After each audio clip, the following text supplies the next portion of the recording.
नोटों की गड्डी जलती है, एक से बढ़कर एक रिपोर्ट आ जाते हैं, 3 जजों की टीम का रिपोर्ट आ जाता है, लेकिन उसके बावजूद यशवंत वर्मा, जस्टिस यशवंत वर्मा किस तरीके से जो है लीपापोती करने का काम करते हैं और वो सच लोगों के सामने नहीं आ पाता है।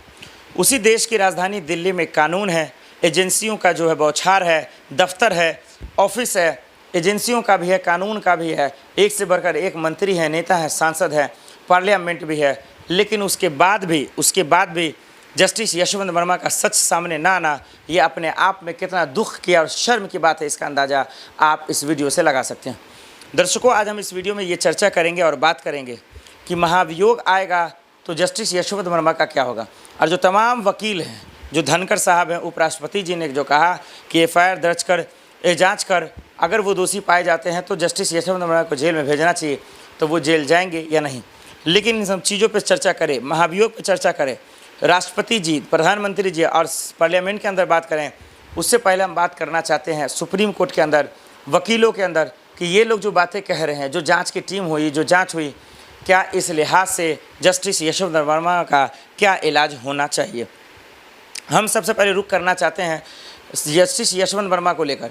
एक ब्रीफ में समझा देते हैं कि मामला क्या है।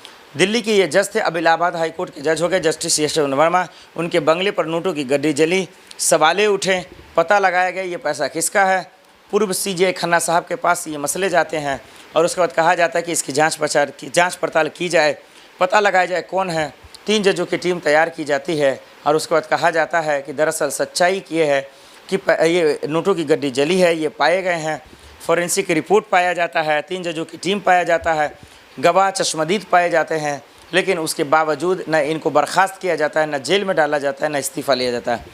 पूर्व CJ खन्ना साहब कहते हैं कि भाई इनको दरअसल जो है जेल में इनको जो है दरअसल बर्खास्त करो, पद से हटाओ, कुर्सी छीनो, लेकिन ऐसा कुछ नहीं होता है।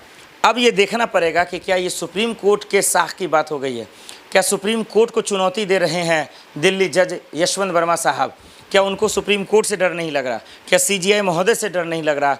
अगर लग रहा है तो फिर वो सच क्यों नहीं उगलते हैं, वो लोगों के सामने आकर सच क्यों नहीं बोलते, प्रेस कॉन्फ्रेंस क्यों नहीं करते, रिपोर्ट को खारिज क्यों कर रहे हैं, 3 जजों की टीम को खारिज क्यों कर रहे हैं।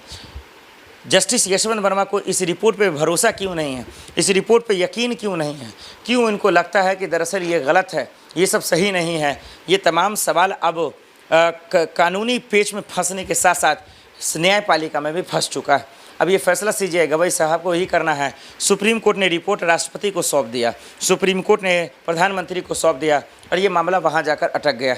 अब महाभियोग लाने की चर्चा चल रही है। महाभियोग क्या होता है, कैसे लाया जाता है, जजों पे कैसे लाया जाता है, ये हम आपको बताएंगे। लेकिन सवाल ये है दर्शकों, इसी देश में कानून है, एजेंसियां हैं, CBI है, ED है, ID है, IT रेड है, तमाम चीज़ें, एक से बढ़कर एक कानून है। स्कैम को पर्दाफाश करने का है, डिजिटल स्कैम को पर्दाफाश करने का है, लेकिन आज तक ये पता नहीं चल पाया कि नोटों की गड्डी कैसे जली। दिल्ली जज यशवंत वर्मा को के पास इतने पैसे कहाँ से आए, बंगले से कहाँ से आए, चश्मदीद गवाह है, रिपोर्ट है, लेकिन इसके बावजूद तमाम लोग खामोश हैं, तमाम लोग चुप हैं, इस तमाशे को, इस नज़ारे को देख रहे हैं, लुत्फ़ उठा रहे हैं। किसी को कोई चिंता नहीं है, किसी को कोई फिक्र नहीं है, कानून अपना काम करे या ना करे, अधिकारी अपना काम करे या ना करे, जांच हो या ना हो, वो जेल जाए या ना जाए, बस भाई कहाँ से पैसे आए, जल गए, बात ख़त्म, रफा दफा। कौन इसमें शामिल था, किसके पीछे कौन था, कोई पता लगाने की कोशिश कर ही ना रहा है, चाहे वो सत्ता पक्ष या फिर विपक्ष। अब आज समझ ही में नहीं आता कि सत्ता पक्ष मर गया या विपक्ष मर गया या फिर ये बेशर्म मीडिया मर गई है, क्योंकि इतना बड़ा कांड होने के बाद अगर जस्टिस यशवंत वर्मा का इंटरव्यू ना हो, उसका सच सामने ना आए, इससे बड़ा घोर अपमान क्या ही हो सकता है। अब देखते हैं कि जस्टिस यशवंत वर्मा का इलाज महाभियोग के द्वारा क्या हो पाएगा, क्या सच सामने आ पाएगा। अब हम आपको रिपोर्ट के माध्यम से समझाते हैं। जस्टिस यशवंत वर्मा अब पार्लियामेंट के अंदर फंसेंगे, अब विपक्ष के नेता ही इनका पोल खोलेंगे। अब महाभियोग जो आएगा तब दूध का दूध पानी का पानी हो जाएगा कि जस्टिस यशवंत वर्मा कैसे इस पार्लियामेंट के अंदर रोएंगे और गिड़गिड़ाएंगे। दर्शकों, जो कैश कांड हुआ ये जैसा कि हमने इस वीडियो में आपको बताया, अब आप समझ जाएंगे कि दरअसल जस्टिस यशवंत वर्मा सच कैसे उगलेंगे, वो उगलेंगे या उससे उगलवाया जाएगा।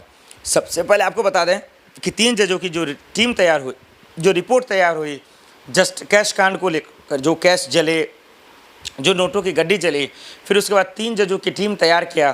पूर्व CJ खन्ना साहब ने जिस तरीके से रिपोर्ट को राष्ट्रपति और प्रधानमंत्री जी को सौंप दी, उसके बाद अब ये मामला दर्ज को महाभियोग आएगा, तो संसद लाया जाएगा, पार्लियामेंट सेशन लाया जाएगा और उसमें विपक्ष के नेताओं को समर्थन देना होगा। और विपक्ष के नेताओं से हमने बात भी की तो उन्होंने कहा हम क्यों नहीं देंगे, कोई ऐसा कैश कांड है, कोई ऐसा धांधली हुआ, कोई ऐसा घोटाला हुआ, वो तो देश को जानने का हक है, उसको जानने का जो है कहीं ना कहीं उसका जो है हक है जानने का। अब वो नहीं जानेंगे तो कौन जानेगा। तो इस लिहाज से प्रधानमंत्री उसमें शामिल होंगे, महाभियोग में राष्ट्रपति महोदय जी होंगे और विपक्ष का कोई एक नेता होगा, बाकी सांसद भी होंगे। तो कहीं ना कहीं जो है इसमें पूरी तरीके से सरकार ही लाएगी महाभियोग। इसका मतलब वो चाहती है कि इसका पता चले, वो चाहती हैं कि जस्टिस यशवंत वर्मा का पोल खुले, पता चले ये पैसा किसका था, कहाँ से आया, रिश्वत का पैसा था या काले धन थे। ये तमाम सवाल लोग जानना चाहते हैं। तो अब देखना पड़ेगा कि महाभियोग से अब क्या सच उगलेंगे जस्टिस यशवंत वर्मा साहब, क्योंकि इनको रिपोर्ट ले लिया गया, जांच हो गई, इनसे पूछताछ कर ली गई। ये बहाने मार रहे हैं, ये लिपापोती कर रहे हैं, ये सच उगलना नहीं चाहते हैं, ये रिपोर्ट को खारिज कर रहे हैं, ये कह रहे हैं मौजूद नहीं थे। ये इलेक्ट्रॉनिक सबूत हो या चश्मदीद गवाह हो या फॉरेंसिक रिपोर्ट का जो है मामला हो, सबसे ये पीछे हटते हुए नज़र आ रहे हैं, ख़ास करके जस्टिस यशवंत वर्मा साहब। ऐसे में सबसे बड़ा अहम सवाल है कि क्या महाभियोग लाना पहले ही चाहिए था। कपिल सिब्बल और जिस तरीके से उपराष्ट्रपति धनखड़ साहब कह रहे हैं, क्या उनकी बातों को मान लेनी चाहिए या फिर कपिल सिब्बल ही बचा रहे हैं जस्टिस यशवंत वर्मा को, ये भी एक बड़ा सवाल है। हालांकि सब तो जांच करने के लिए बोल रहे हैं, एफआईआर दर्ज करने के लिए बोल रहे हैं, लेकिन इसके बावजूद अगर नहीं हो रहा है तो ये भी एक अपने आप में अपमान है, अपने आप में शर्म करने की बात है, चिंता करने की बात है। कपिल सिब्बल ने भी साफ शब्दों में कहा कि भाई जांच क्यों नहीं हो रही, क्यों नहीं एफआईआर दर्ज हो रहा, क्यों इसका निष्पक्ष जांच नहीं हो रहा, दिल्ली पुलिस क्या कर रही है, अमित शाह जी की पुलिस क्या कर रही है। ये तमाम अहम सवाल जो लोग चिंता करते हैं, जिन लोगों को देश का फिक्र है, वो ये बात पूछना चाहते हैं कि एक तरफ जस्टिस यशवंत वर्मा है, दूसरी तरफ देश का कानून है, तीसरी तरफ देश का विपक्ष है और तमाम वो लोग सत्ता पक्ष और विपक्ष सब लोग ये पूछना चाहता है इसका असली सच क्या है। पैसे किसके थे, करोड़ रुपए किसके जले, 500 की नोटों की गड्डी किसकी थी, चश्मदीद गवाह है, रिपोर्ट है, लेकिन इसके बावजूद सच का सामने ना आना, इससे बड़ा शर्म की बात क्या ही हो सकती है। अब सवाल यह है, इलाहाबाद हाईकोर्ट के बार एसोसिएशन ने भी विरोध किया। उन्होंने कहा कि हम ऐसे भ्रष्टाचारी को तो रख ही नहीं सकते, लेकिन वो जज भी बनते हैं, अब वो अब तक पद से हटाए नहीं जाते, उनको नहीं हटाया जाता, इससे बड़ा शर्मनाक क्या ही हो सकता है।